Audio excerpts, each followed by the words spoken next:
The Hello event everyone, is I welcome you live. all for the Standard Chartered Advancing Disability Inclusions in Financial Services session.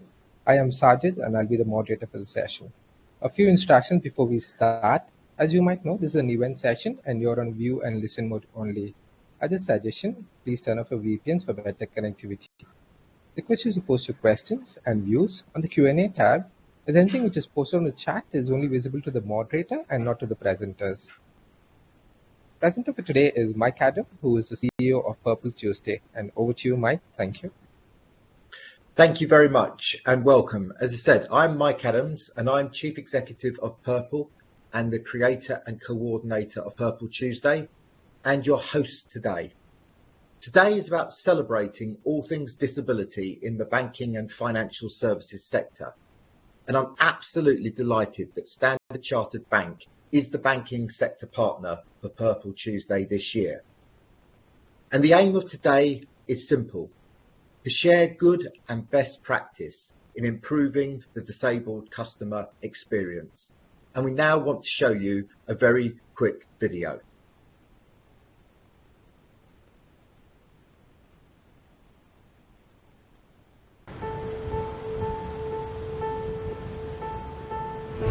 We're here today at Piccadilly to celebrate Purple Tuesday with the showing of the film around why disabled people are so important to businesses and the 274 billion Purple pound and what businesses can do to improve the customer service for disabled people.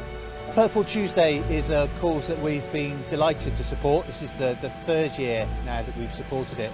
We have this fantastic icon really in the centre of London, and it's I think incumbent upon us as the owner of that to make sure that we support good causes with it, and causes that are really relevant and important to us as Landsec. And we provide property, shopping centres and offices that hundreds of thousands of people on a normal day would be visiting. Well, at Sainsbury's we want to be the most inclusive retailer where all our colleagues and customers can feel valued every day. And so for our disabled customers, we really want them to feel comfortable in coming shopping at Sainsbury's, whether that's online or in our shops. And of course, disabled customers spend £274 billion every year, so a massively important part of the economy. So really it's not just the right thing to do, but it makes commercial sense for all businesses to really think about providing great service to customers. As we celebrate Purple Tuesday on the 3rd of November, showing all that is good and the importance of disabled people as customers and why businesses can provide a really good experience for disabled customers and their families. I think what Purple has done and is doing fantastically now is helping businesses really think about things from a broader perspective, and so I think Purple Tuesday is a fantastic cause. We're delighted to be supporting it.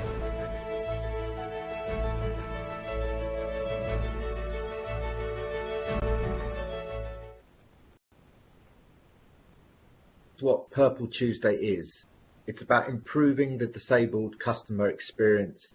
And this year, Purple Tuesday takes place on the 2nd of November. And when we talk customer experience, we're talking about both a business to consumer model and in a business to business model, recognizing the needs of disabled staff. And today, staff are at the heart of all solutions. And it's about giving staff the confidence, the knowledge, the understanding and approach to support disabled customers. To deliver disability inclusion requires a top-down, bottom-up, inside-out and outside-in approach. And so today is about sharing and it's about learning. So let me just provide a couple of hints and tips about the practices over 5,000 businesses who have participated in previous Purple Tuesdays have implemented. I think online accessibility audits, as products and services are increasingly available online, improving access becomes crucial. And we will hear from one of our panelists today about what Standard Chartered Bank are doing.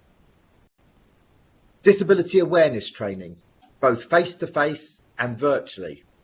And I was delighted last week to do some training for the bank on mental health and well-being, a huge issue for all organisations in a post-COVID-19 world. And learning hello and goodbye in sign language, and our nod to our disabled customers. And many, many thanks to Rajesh for doing sign language for us today. And not all disabilities are visible signage for accessible toilets and parking spaces. Did you know that 80% of disabled people have hidden disabilities? Physical access audits and surveys and feedbacks about what your customers and what your staff think. And we know that small changes make a huge difference and big changes can transform. So I'd now like to introduce our panelists who bring a wealth of experience, expertise and insight to the discussion. And firstly, Tanush Kapil Ashrami, Group Head HR for Standard Chartered Bank. And I had the privilege of meeting Tanush just before the first UK lockdown in spring 2020. And I know she's an absolute driving force for disability, both across the banking, but also other sectors. Aisha Hussaini, the founder and director at the Manzil Centre for People of Determination in the UAE. And I have now known Aisha for a number of years, and she is a true expert and has worked with the banking sector in supporting the employment and improved services for disabled people.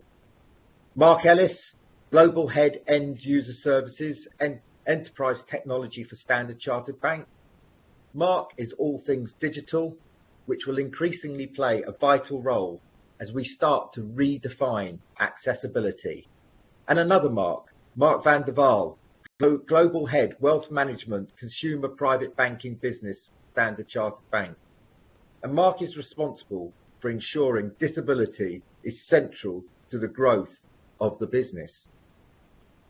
And as I said, please use the Q&A and the chat functions to ask as many questions as you would like, and we will endeavour to get through them as quickly and as many as we possibly can. There's a way of introducing our panels. I'm going to allow them all to speak for 3 or 4 minutes, but I'm going to do that through the lens of a question to them. So first, I'm going to go to Tanush, and we are delighted to be working you with as our banking sector.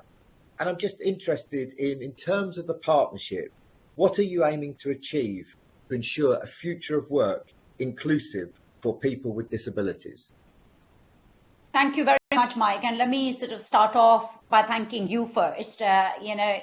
We did meet what seems like a long time ago, and what I had hoped, and it's now coming to fruition, that meeting would be the start of a strategic partnership as we build our capabilities in becoming a disability confident organization. And that is our goal. And leveraging from your expertise and from the network of companies that are doing this well, and learning from them and sharing best practices is a big part of our endeavors in this space. So thank you very much for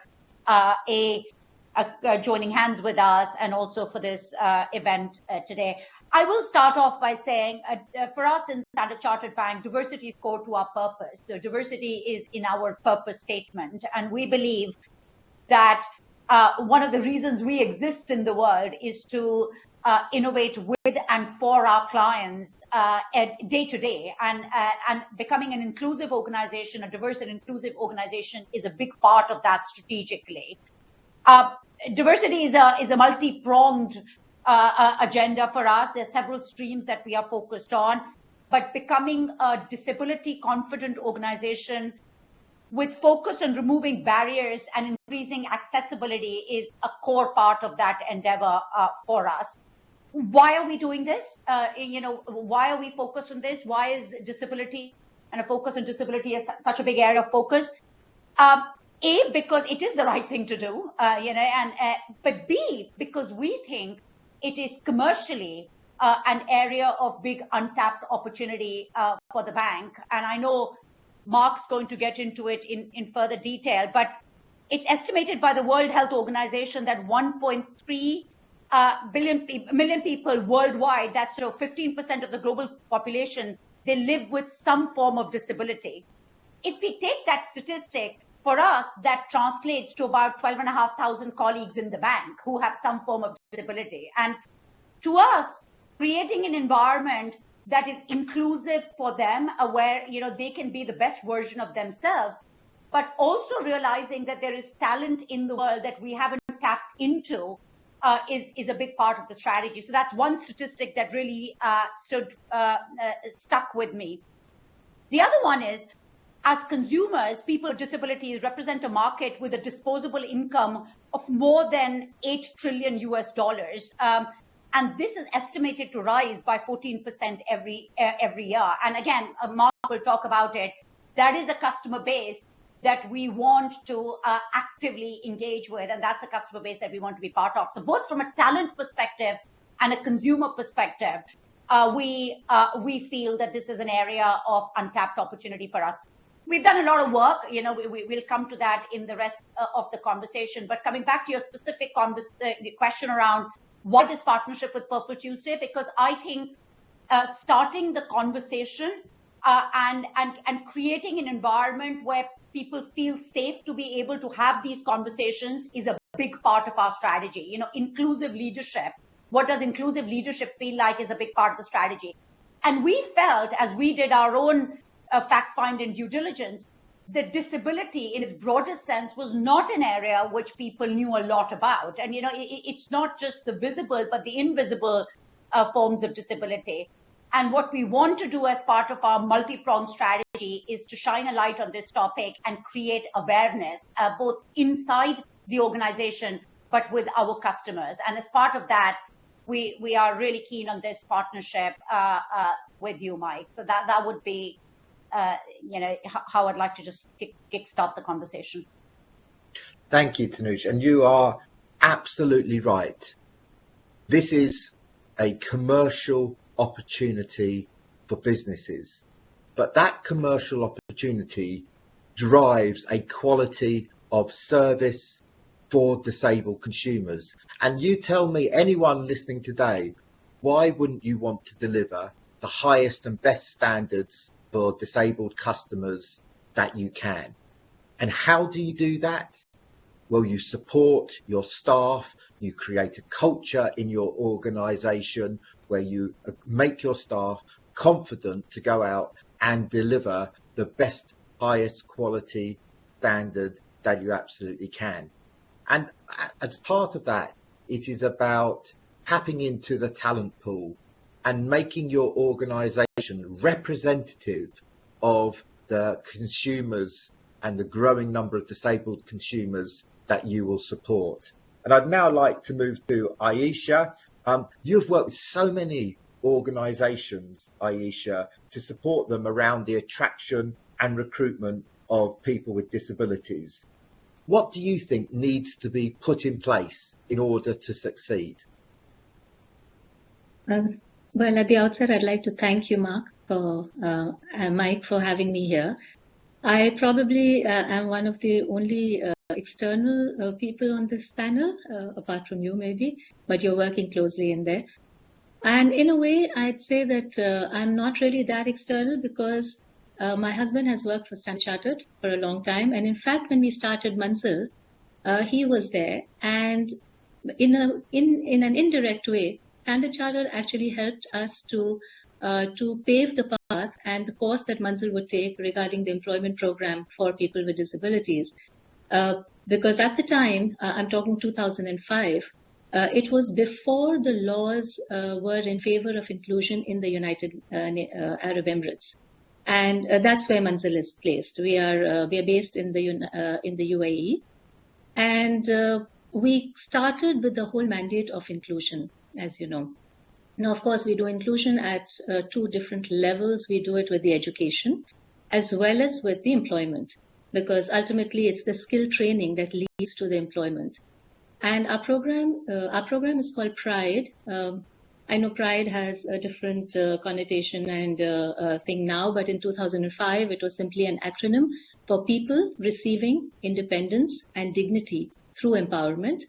And the empowerment came through education as well as through employment. We provide now, your question on what is it that makes the program a success.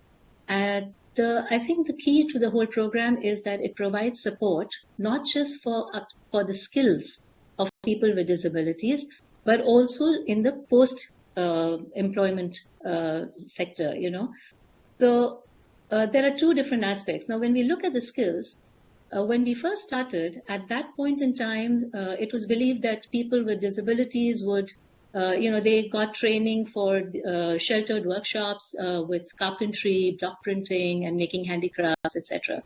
When we started Manzil, and because, we believed that there was a lot more out there. Now, there's nothing wrong with carpentry and block printing, but I just felt that people with disabilities, we should also have a choice in going out into the open market and being able to be employed wherever, if I have the skills and the ability to be there. So we started with the skill training and focused on all these. And because I had, easy access to the financial world, thanks to my husband, we actually started by placing people in the banking sector. And we trained them, the skill sets. We were a little, more focused and skewed towards giving them the skill sets that were required in the financial markets, and then moved slowly to other sectors as well. So, of course, right now we work with about 9 different sectors. The important thing there is to ensure what we do is we identify the skill sets that are required in each sector. And then when we assess people, we map them. So we assess them with their skills, then map them as to where they would be the best fit. And that's really important because we look at skills and we look at interest of the person who is applying. And then we map them and put them into the appropriate sectors that they are required. Of course, the skill upskilling, etc., is done and then placed there. Now, once the person is placed there, then the real work begins because we'll help with not just the interview, but then with the onboarding, with the job coaching, and we continue with this for a while. In fact, we've had people come in even after 10 years and say that, I need support. So we always believe in the fact that it should not just be a job that we place people in, but we create career paths so that there is growth within that. So we are there to support both the employee and the employer. And I think that is the key, because what happens is that the biggest challenge that we faced was coming from a mindset. People like to tick the box and say, okay, we're going to employ people with disabilities. But they don't really believe that the person that they are employing is going to contribute towards the productivity of that organization. I had situations where somebody even said, don't worry. I asked them for the job description. And they said, don't worry, we are not going to pressurize her. She can bring her color pencils and come in. Now, I was asking for a job, not for a babysitting facility at that point. And this is way back. This is about 2008 that I'm, this particular incident. But from there, we moved a long way. We have come in where organizations are a lot more aware. They believe in the fact that people will contribute. And I think the challenge that we face is because we are dealing with people with cognitive disabilities. So that is another area that is quite challenging. But I think we have gone a long way from there, and we've come to a point where the program is better understood. In fact, they calculated the SROI, the social return of investment on the Pride program, and they found that for every $1 that was invested, they got a return, a social return of investment of 6.35, which is not only double of the UAE average, but also significantly higher than the international average on this. So yeah, these have been some of the challenges, and the training programs, especially of co-workers and leadership, I think that has been the key to the success of the program so far. Thank Mike, you. Mike, I know I'm interrupting your flow, but Dr. Aisha said something which I really want to give one practical example for our audience. And such a good point. People are focused on representational diversity, but till you really create an environment that fosters inclusion, it doesn't yield the right impact. And we had a very interesting example, Dr. Aisha, a couple of years ago, where our group head of learning, who sits part of my organization, was visiting Kenya. And one of our visually impaired colleagues sought him out. She knew he was visiting, took him to her desk and said, I am now going to sit here. You're going to sit with me and let me talk you through my experience when it comes to any learning program that the bank does. And, how am I expected to upskill myself and perform my role well? And I think this was from memory 4.5, 5 years ago. And that was such a moment for him. I remember him having that meeting, calling me up from there.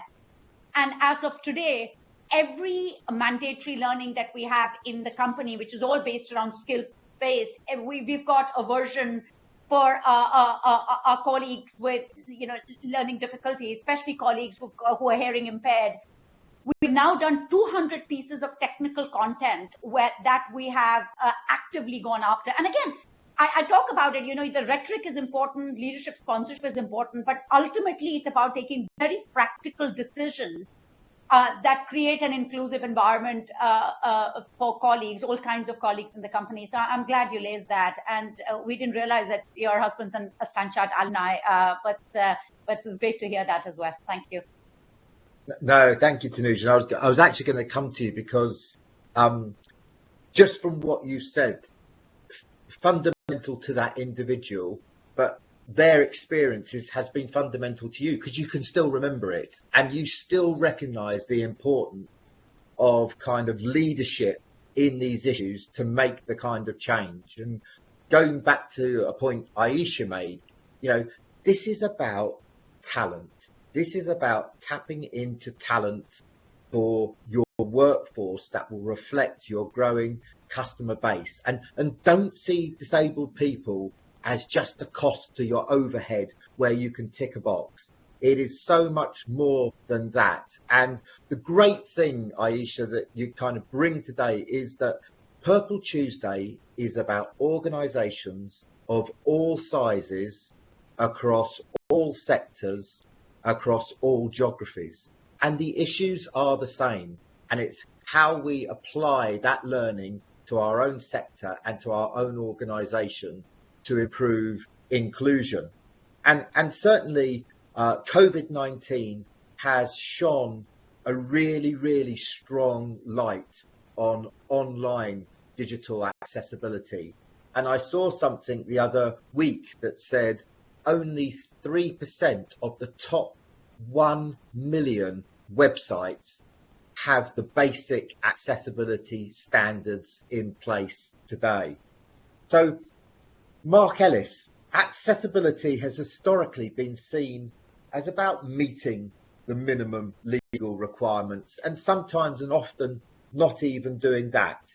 But we're now starting to see the issue of digital inclusion emerge as an innovation strategy.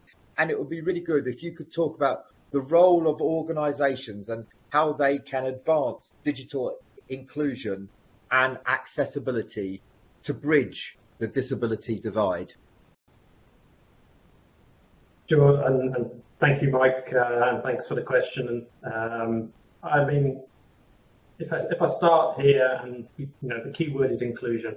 But when we talk about digital and digital dexterity, quite often what we tend to think about and gravitate towards is capabilities, new tools to drive our organisation forward, to allow us to do more. But what we don't always naturally think about, and these are areas of focus for ourselves, is equally how we can use capabilities that are actually already integrated and within many of these digital tools that we are deploying. So, I mean, if I was to give you an example, Mike, we are, driving a digital workplace initiative across the bank, delivering new capabilities and tools. And in many of those capabilities come new abilities, such as an example, we have, within the Office Suite bias proofreaders on documents. So we can actually screen and review the content and independently get a view. These are capabilities that are already baked into many of these tools. but people aren't always aware that these things exist.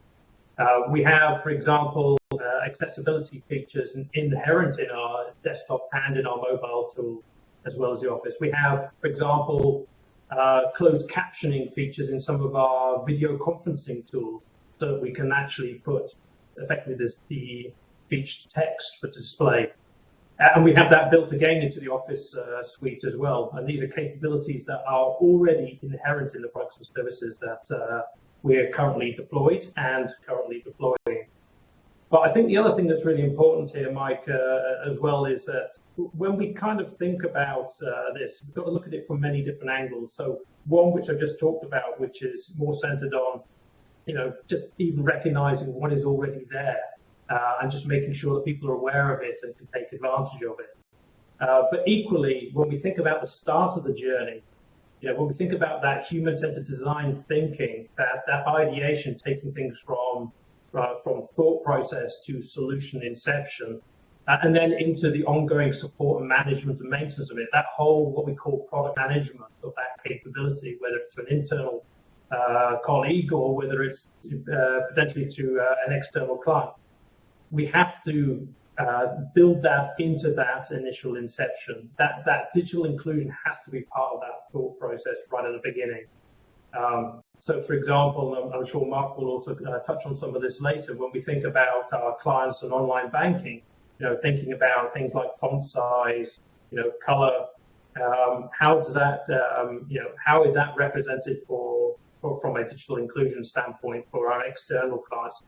And that's very much why we as an organization signed up for the W3C, or the WCAG, which is basically the Web Content Accessibility group, which allows us to make sure that when we're designing applications and building applications, we build these principles in right from the get-go, right from the start. So making sure that we're thinking this way and building that into the requirement. Not just talking about, as I mentioned before, technical capabilities to provide productivity benefits. That's only going to work if effectively we're also including the capabilities to support our diverse organization. But the other aspect we need to think about is, as much as we're thinking about it at the inception of a journey or delivery of a set of capabilities, we also need to think about it in terms of the ongoing run, support, and operations associated with those capabilities. So we need to think about how do we support our external clients, whether it's in branches, whether we need to think about how we deliver capabilities through our digital tele solutions, and at the same time for our internal colleagues, how do we make these capabilities known and really promote them? And then the other couple of pieces, I think, which are really important as part of this journey as well, is really just raising, and this was touched on before, raising awareness, consciously promoting that open, inclusive environment and educating. And as Tanuj talked about a few seconds ago, building those capabilities and awareness into things like our learning materials, so that we can make sure people can get the most out of them. So if we really want people to leverage it, we need to promote, we need to advocate, we need to share, and at the same time, we also need to build this, as I said before, into the whole inception of the way that we deliver capabilities to both our external clients and, in my world specifically, predominantly to our internal colleagues. If we do that and we think holistically and build that inclusion in, then we get a much better rounded outcome that is supportive and inclusive of our entire organization. Thank you, Mark. And it really is pretty straightforward. And that, one, there will be functionality that you just need to unlock. And most organizations will have digital accessibility there, but just not understanding, not unlocking, and not telling people who are maybe non-digital savvy how to use it. So that is great. Two, and you're absolutely right, build in accessibility from the get-go and build it in the design phase. And if you do that, you then don't have to end up always trying to retrofit. And what works for disabled people, what works for disabled customers, works better for absolutely everyone. And one of the things I just wanted to say about Purple Tuesday is that people think, oh my goodness, we need to have new initiatives. We need to do things on disability. I go back to Mark's point. Actually, within the bank and within everyone's organisation, you will have initiatives that are planned in your strategy for this year and next year. First port of call. Are those plans, are those initiatives inclusive? Go back and make sure they are inclusive, because then disability becomes integrated into the core business of what an organisation does. And then you can think about, are there other things that we need to be doing, complement our core work in order that we get more accessibility? And as we go on, digital accessibility will become more and more central to the daily lives of both disabled customers and to disabled staff. But what I did say, a word of warning to everyone, I said last week that digital accessibility is not the only silver bullet for disabled customers, disabled staff. And in a retail world, people still like going into shopping centres and malls and going into changing rooms. People still like going to restaurants and being able to read menus in large print or braille. So it's really important that we have a blend, but we understand where inclusion comes within that blend. And I'd now like to move to our final panelists, Mark van der Waal. The financial services industry has taken huge strides to improve the experiences of disabled customers in recent years, and we've heard that today. What steps have Standard Chartered taken? And more importantly, Mark, what do you think is the wider impact for everyone in terms of those steps? Yeah, thanks, Mike, and hi, everyone. Thank you really very much for having me here. I joined Standard Chartered a little bit more than a year ago, so I'm a newbie, and it was a very important decision for me because I have a 27-year career in financial services, and I have only changed employers once in my career, so I took the time to reflect on it. But what attracted me to Standard Chartered is the fact that the bank is here for good, and it's not just a slogan; it's a reality. And diversity and inclusion is taken extremely seriously within Standard Chartered. And of course, disability is part of our larger diversity and inclusion agenda. And Tanuj mentioned it. I was thinking of mentioning it also in my introduction. It really struck me, as a newcomer to the bank, that, as a newcomer, you have to take all these e-learnings. And taking this e-learning, this is the first time that I saw a different version of the e-learnings for people with different abilities. And that told me that, people are really included in Standard Chartered for their abilities, not their disability, which is really great. So I chair the Diversity and Inclusion Council for the consumer business, recently created. This is I've been asked to do about 3 months ago, so still quite new. But there's a lot of things that we've been doing for our customers.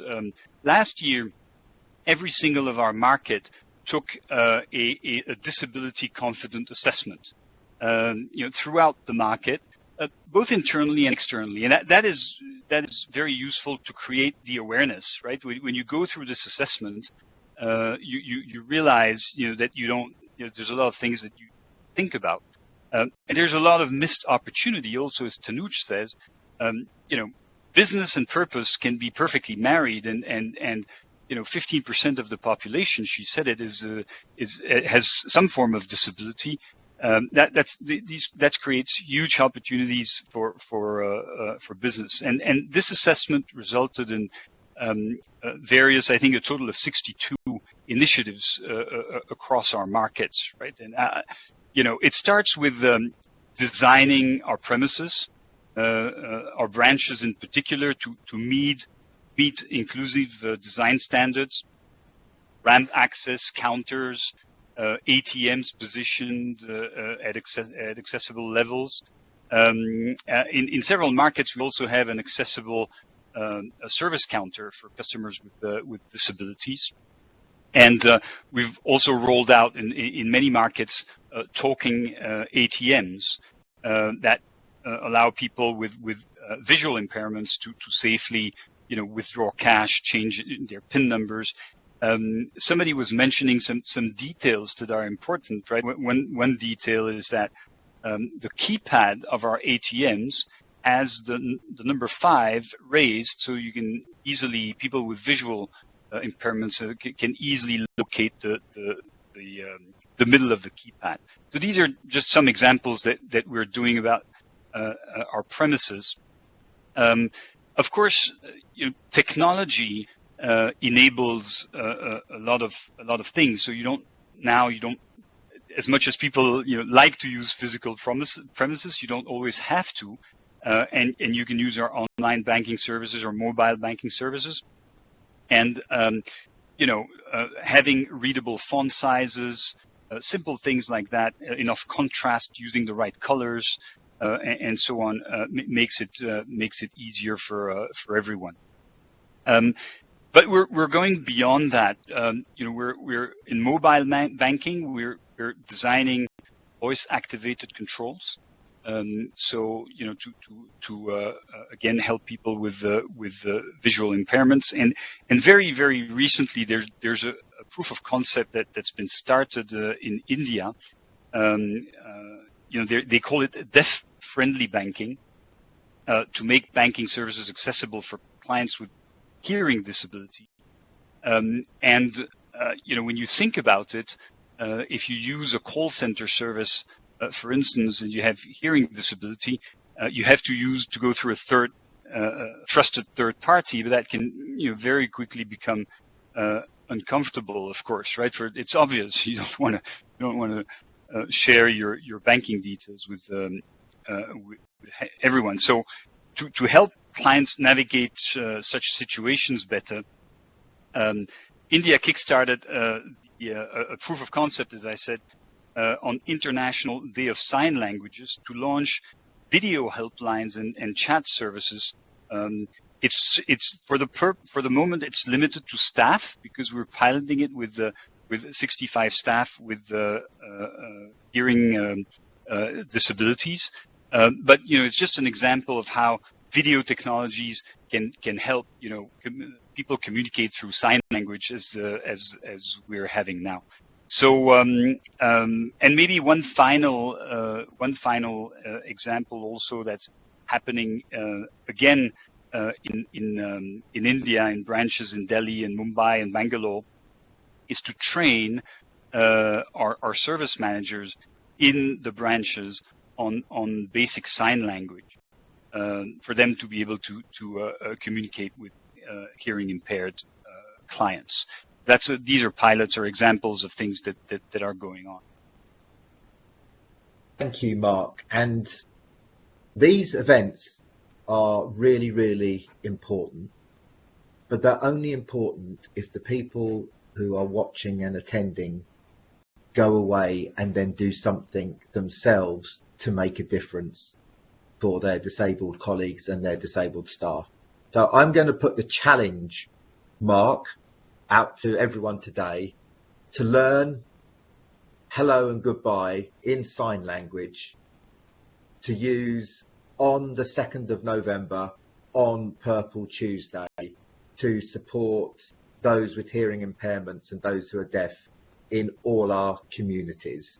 And everything we've said today, what is brilliant is those practical things, those small changes that make a huge difference.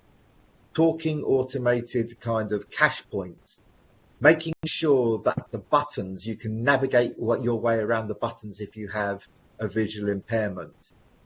Knowing that staff understand how to support people with hidden disabilities, it makes a huge difference to your customer experience. And what we know is disabled customers are the most loyal to their brands out of every group in the world. So you get it right for your disabled customers, then you have those customers for life.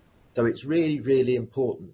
And I think what we're seeing emerge coming out of COVID-19 is a demand from staff, disabled and non-disabled, a demand from customers, and a demand from investors that those organizations they're investing in can demonstrate real social impact and credentials that make a difference to the communities in which they support.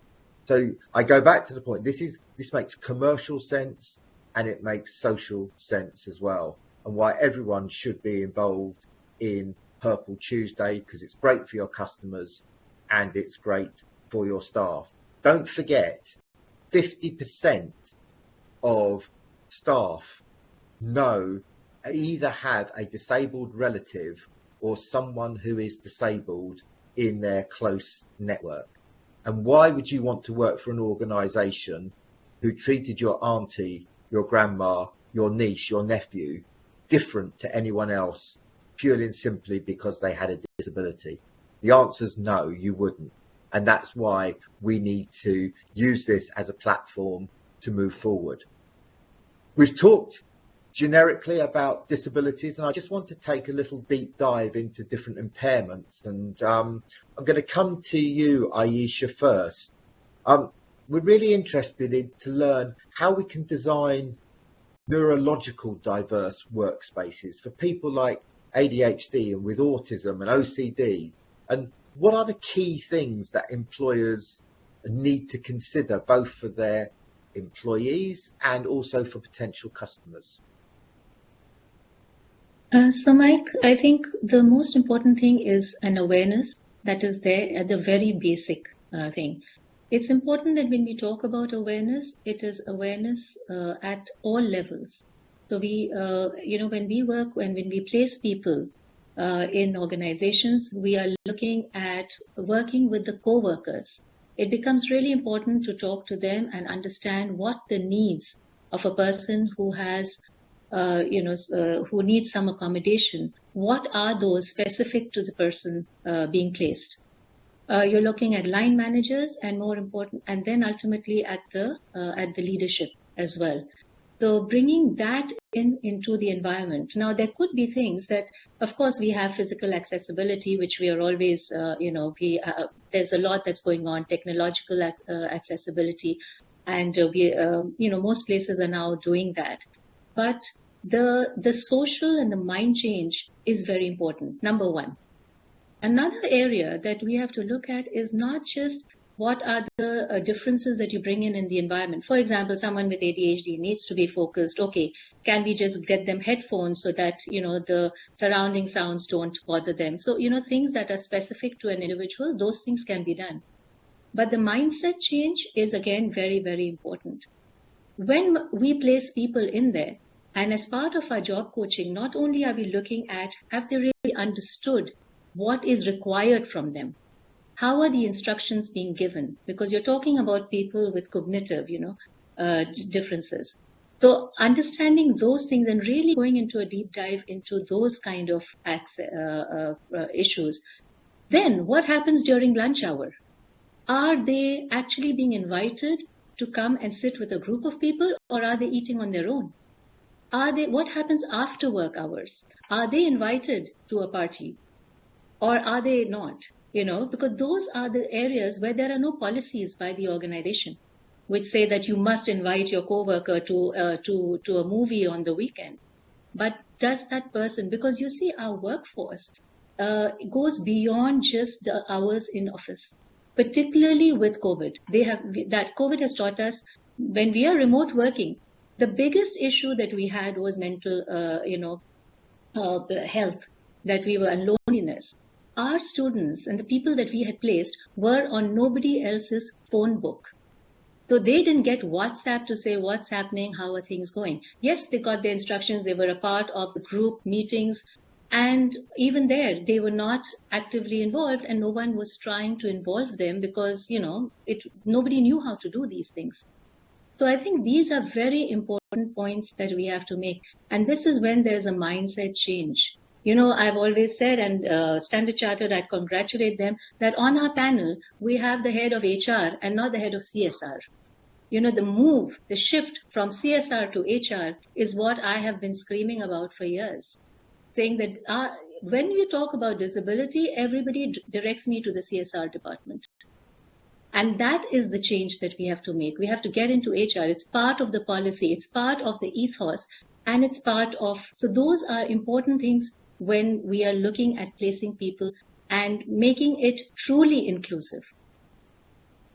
Absolutely. And I think the point that you make, Aisha, is that actually the thing that makes the biggest difference is mindset. And, that doesn't cost anything. And yesterday it was World Mental Health Awareness Day. And just to see on social media the changing kind of nature of how people are now approaching mental health. And I suspect 90% of my time is dealing with two disability related issues at the moment. One is about mental health and well-being, and one is about digital, and the other is about digital accessibility. And I think on mental health, we have one of those hidden disabilities, those invisible disabilities, that as a culture, as organizations, if we are able to support and make people feel able to disclose, then we really will start to dismantle one of the biggest kind of taboos that is holding people back. And people who before the pandemic never thought they'd be touched by mental health have. And Tanush, I just wonder, as head of HR, your approach to supporting individuals with mental health and the whole kind of well-being agenda. Yeah, first, a couple of very quick things to say on neurodiversity. We have piloted a recruitment program in the US which focuses on neurodiverse candidates into our financial crime compliance areas. So, if you, again, Dr. Aisha spoke about, it's very easy to think of people with disabilities being in certain type of jobs, but we need to, as companies, really challenge ourselves. And some of the jobs that we are recruiting them for are most complex, technical jobs in financial crime compliance. And we have had a very, very successful experiment, which we hope to extend more broadly. Inclusion is key. A couple of years ago when we launched our global D&I strategy, I am filled with so much pride when I see people like Mark who head big businesses, do big jobs, talk about these topics with so much commitment and ownership. Our global D&I council, which has been in existence for a few years, Mark sits on it, and now he's setting up his own in consumer, is headed by our CEO of our wholesale banking business. I sit on the council. People accuse me of having too much of a passionate voice in it, but I don't chair that council. It's a business-led commercial agenda for the bank. And of course, me and my team support the infrastructure and the enablers which help embed that agenda. So I think the other thing I will say is, where are the conversations happening in the organization is hugely important. And it's not CSR. I would argue beyond a point in time, it's not HR, it's a business-led conversation.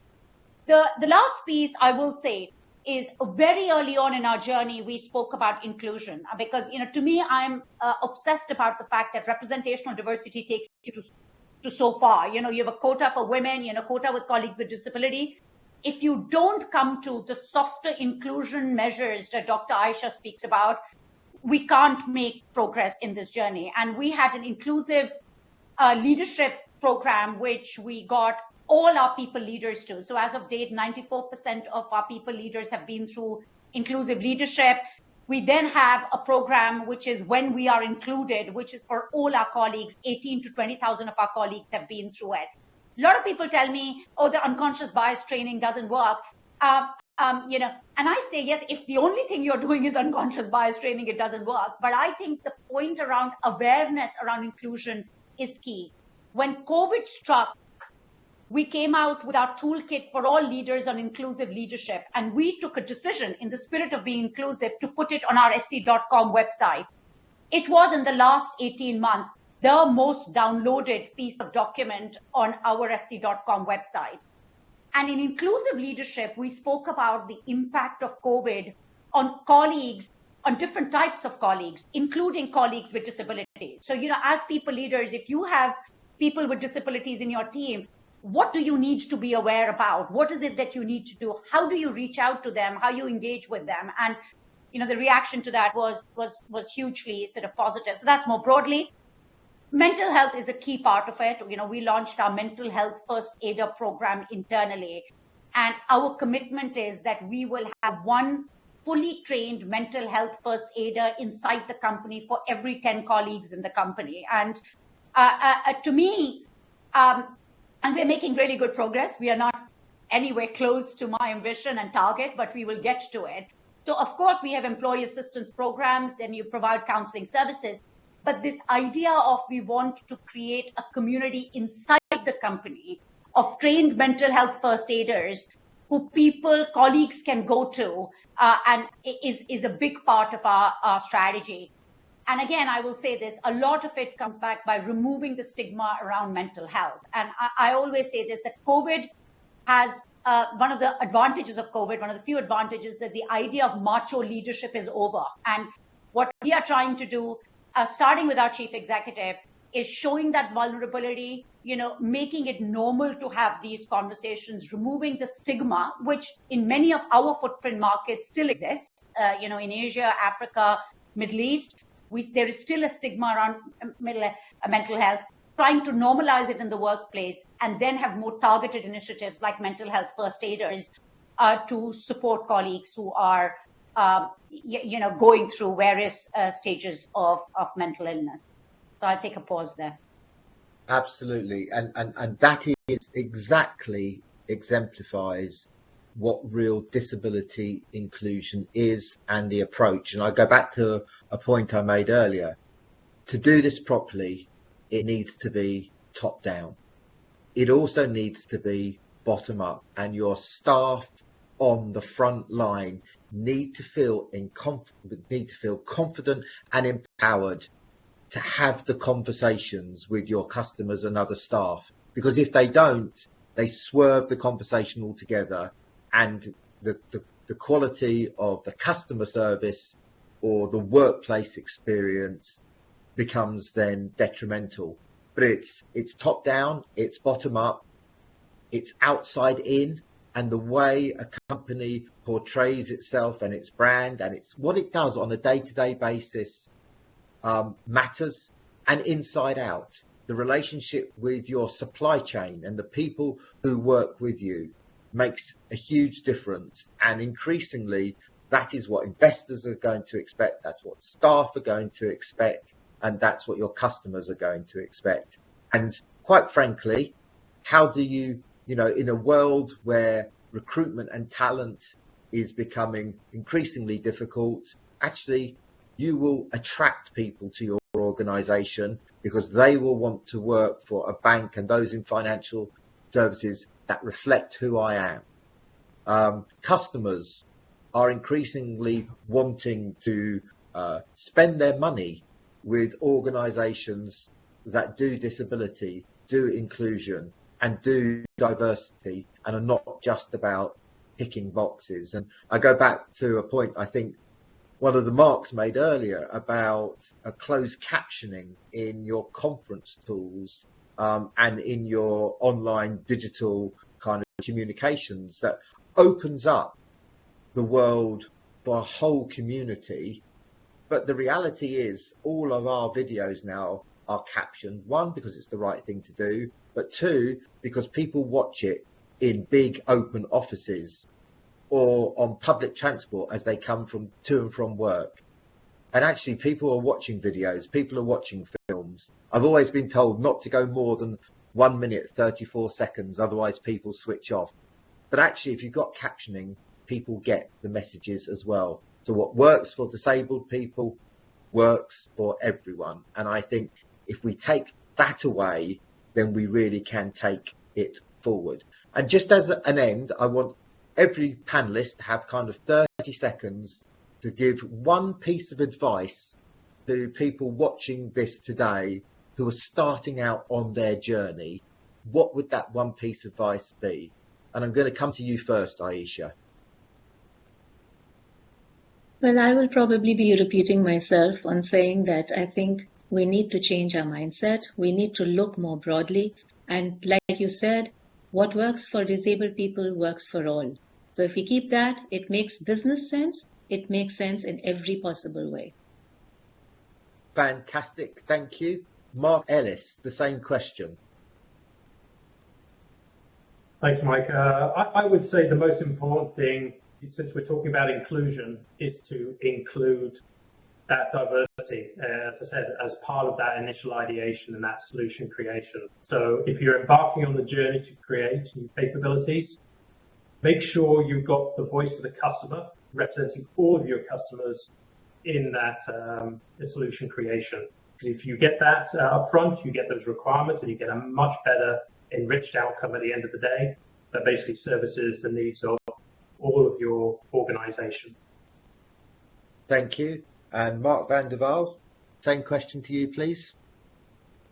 I would say promote hiring of diverse people, and including people with disabilities, because if you have people who reflect basically the society we live in, you will, I think, contribute to removing the stigma, and you'll also be more creative when it comes to finding solutions for our customers.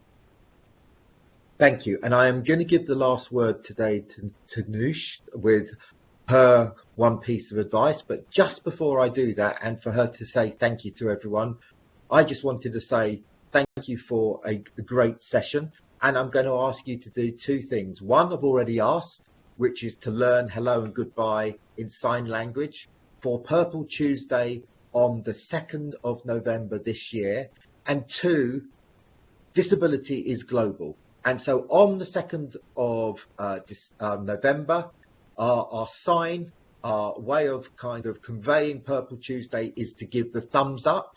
And so I'd like each and every one of you on the 2nd of November, put it in your diary, take a picture or get someone to take a picture of you giving a thumbs up wherever you are in the world, and send it to hashtag Purple Tuesday, hashtag thumbs up. And what we will do, we are going to aim to get to number 2 in the world on social media to really raise the profile of disability and disabled customers. And with you all taking part, we can do that. And on that, I'm going to hand over to Tanush to say thank you to everyone. Thank you, Mike. I know we are at time now, so I'm going to wrap this up very quickly. I mean, the one thing I would encourage everyone to do is to listen. This idea that is core to our people and culture agenda in the bank is the best solutions come from people who are closest to the challenges, and they don't come from corporate boardrooms in London and Singapore. And this idea of co-creating what the future will look like, which will be a much more inclusive world. There is an element of co-creation with our colleagues and with our customers. And the moment you pivot your thinking to, we will not ideate at the center, but we will go closer to people who see the problems and can come up with a solution, be it in technology, be it in policies, the example I gave of e-learning. The moment you pivot that thinking, there are great ideas that come in. There's great energy, great passion, and we can all do our bits to build a truly inclusive world. Really enjoyed this panel. Learned so much from my fellow panelists, and thank you to you, Mike, and Purple Tuesday for this partnership. I'm really hoping this is the start of the conversation, and together we can do some amazing things going forward. So thank you very much to you, to the panel members, and to all the attendees who made time for this session. Thank you. Bye.